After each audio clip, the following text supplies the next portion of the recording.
Hello, listeners. This is Teddy. This is Arthur. Today's episode is about Utah. Here are some facts about Utah. Utah was admitted to the Union in 1896. The 45th state. The population is 3,101,833. 31st. The capital and the large city is Salt Lake City. The governor of Utah is Republican Gary Herbert. The senators are Republican Mike Lee and Orrin Hatch. Utah sends 4 representatives to the U.S. House of Representatives. All 4 are Republican. Major industries of Utah include mining, cattle ranching, salt production, tourism, and high-tech corporations. The median income is $66,258, 11th in the country. 62% of Utahns are members of the Church of Jesus Christ of Latter-day Saints. Utah is the only state with the majority population belonging to a single church. Bye.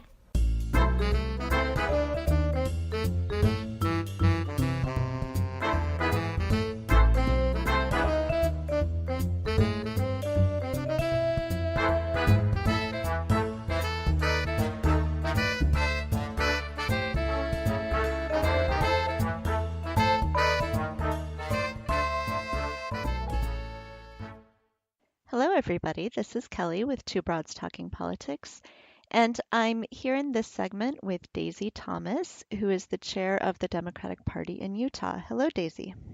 Hi, how are you? I am great. Thanks so much for joining us. Absolutely. Thank you for having me.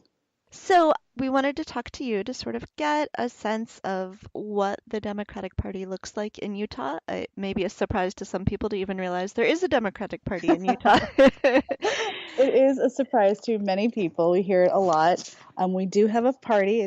It's fairly large for the population of the state. We only have 3 million people in the whole state. So it's okay that we have a smaller party, I feel. But we're definitely growing. The past year has really activated a lot of people, and we're seeing so much more engagement with community groups. And so what I've been trying to focus on is building relationships with those groups so that they can see that our party stands for their issues and that we're going to fight for them. And it's going really well. That's great. And what are those kinds of issues that you're focusing on and that you're seeing people on the ground interested in? Right now, we're focusing on healthcare because we don't have Medicaid expansion here. So we really think that that's something that's hugely necessary in this state. Education is obviously something that Democrats always care about. We want more funding. We have the lowest per pupil spending in the entire nation. I think we're 51st behind Puerto Rico. And we really need to focus on living wage jobs. They keep boasting about the fact that we have a lot of jobs here. We have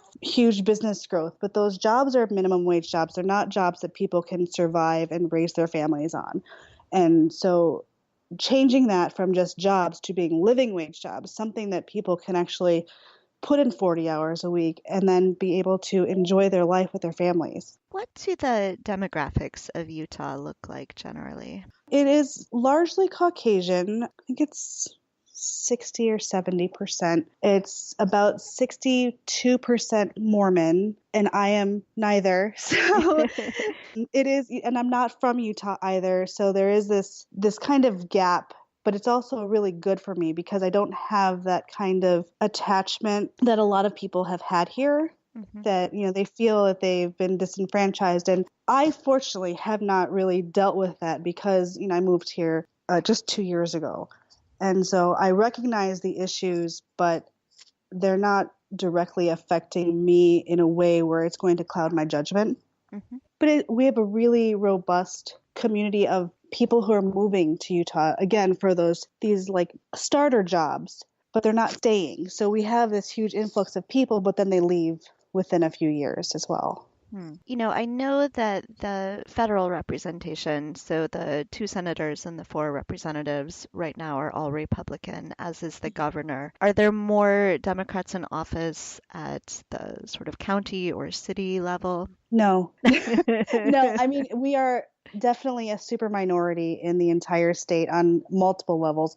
We have more and more Democrat affiliated people getting into municipal seat and getting involved in boards and commissions. But for the main elected positions, your House, your Senate, your Congress, Senator for the U.S., they're all Republican.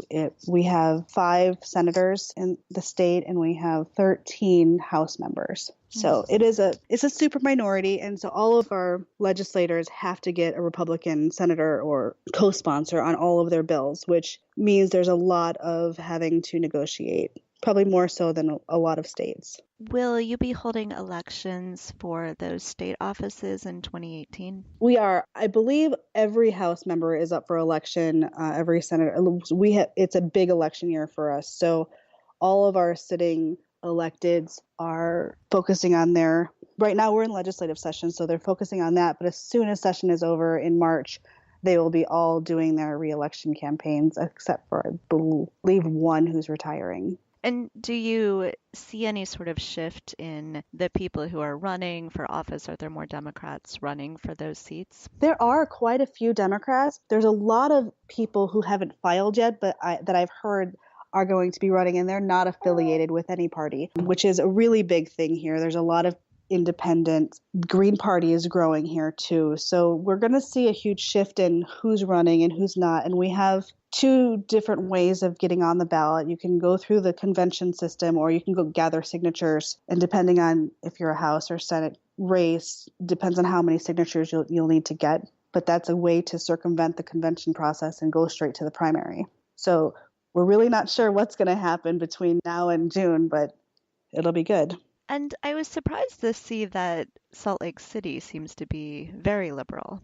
Salt Lake City is our blue dot. And we have little pockets here and there, but Salt Lake City is pretty solidly Democrat. The majority, I think actually all of our legislators that are Democrats are in the Salt Lake County area. It is because it's a major metropolitan city, so there's a lot of crossover between industries of jobs for other major cities, and so you're going to get that more liberal population coming in, but then again, they leave also. So we've been hearing from a lot of people that gerrymandering is a problem in Utah, and that seems surprising as you sort of first start thinking about it coming from outside Utah. Can you talk a little bit about that, what gerrymandering looks like in Utah, and what, if anything, is being done about that?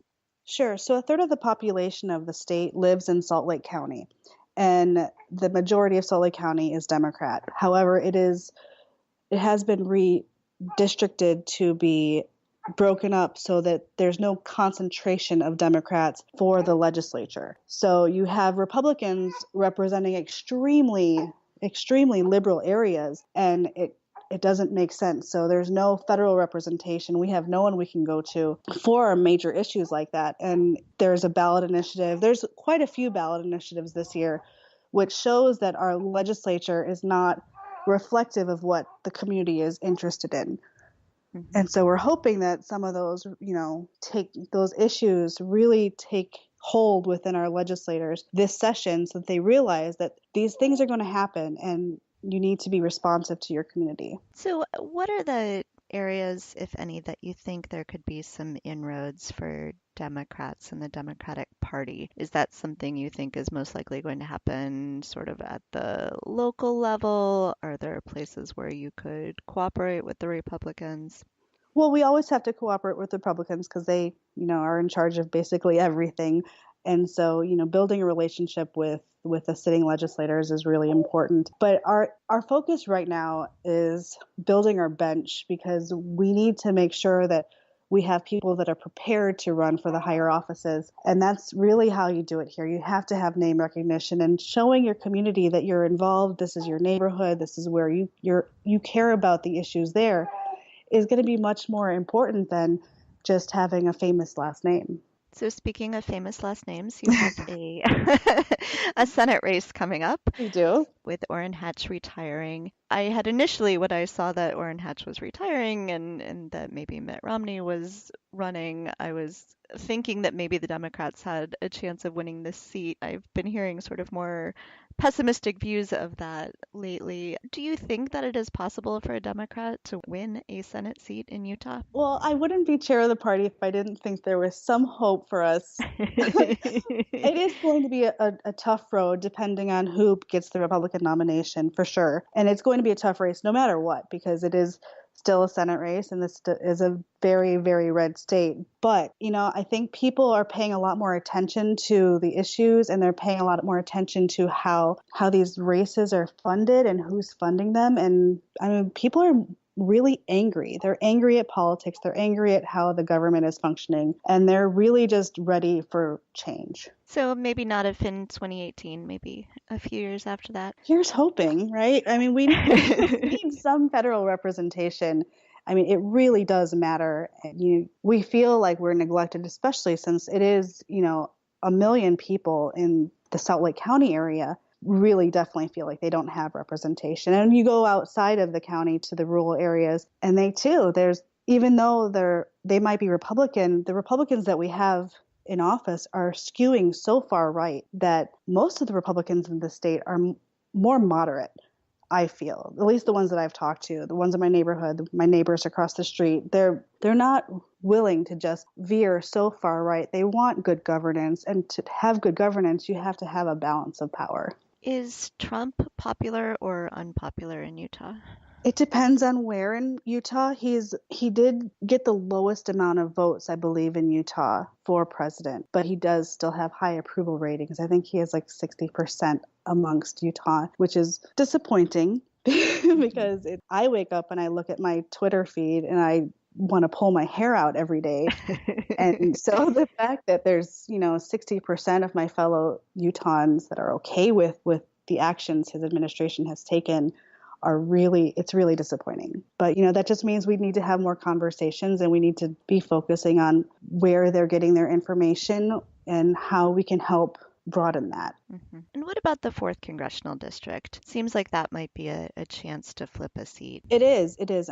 Mia Love is not that popular right now. Her approval ratings have dropped a bit, and so there is a good opportunity for a Democrat to get in. We have a number of good candidates running for that seat right now, and so once we have our nominee, the party will be backing as much as we can. But the state party wants to focus more on the other seats, because we feel like the national party will they come in for the congressional seats and they can handle that. And we don't have that many resources to be able to devote to just one race. So we want them to handle that, and we will handle the rest. Is there anything you think would be surprising to listeners from outside Utah, especially since you come from outside Utah? Anything about politics or the makeup of the people of Utah that you think might surprise people? I mean, the people here are really nice. They're really, I've enjoyed my 2.5 years here so far so much. I felt like I was home when I moved here. I'm originally from Chicago, and so I was very apprehensive about moving to a state where we didn't know anybody, but it's a very welcoming place. It is beautiful beyond words. Every place you go, there's mountains or desert. It's just gorgeous. But the problem is we don't have enough of an infrastructure to handle the amount of people that are moving in. We have a pollution problem that's out of this world. We have air that's dirtier than LA smog. So when you look across the valley, it's just brown, especially during winter, during inversion. So that is something I think is very surprising to people who come here. They're not aware of just how bad our air quality is. Yeah, it is beautiful, beautiful place though. I've spent some time in Zion National Park and just fell in love with it. Yes, it's hard not to. Last year I was traveling the state, and it's just gorgeous. Every single place I went, I was just in awe of just the natural beauty. And so, the fact that now we're going to have our national monuments reduced is really disappointing to most of the people here. All right. Is there anything else that you want to ask people to think about? Just be civil. Really big lack of civility in politics right now. And I know that some people don't have the time or the energy to continue being polite, and I believe that wholeheartedly. But if you can, don't assume that someone is a horrible person because of the letter behind their name. Yeah, I agree with that. I have trouble with that sometimes myself, so I think that's important to remember. Absolutely. Well, thank you. This has been really exciting. I like knowing that even if it's a long shot, that there are places where